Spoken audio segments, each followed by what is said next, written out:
има две групи хора. Едната казва: о, аз имам проблеми.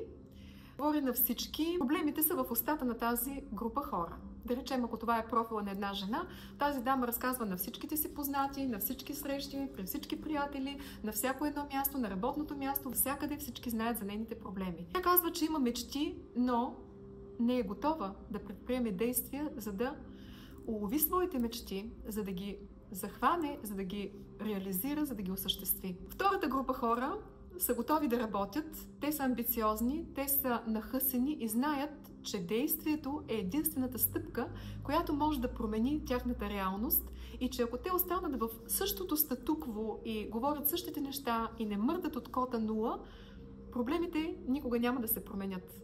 Болестите няма да изчезнат сами. Ще трябва да предприемеш някакво действие, за да излезеш от ситуацията, в която си. Ако си готова за това, стартирам нова програма, която е само за жени. Ще работим в малки групи, на живо и онлайн.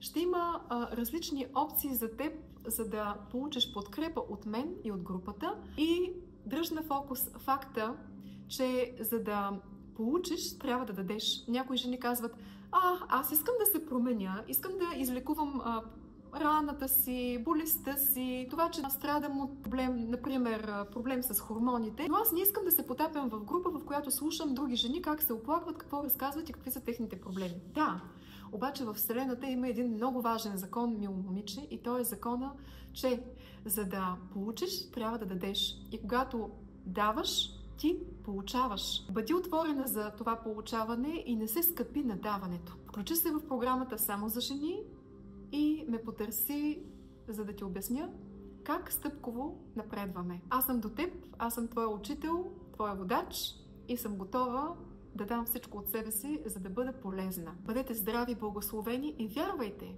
в чудеса!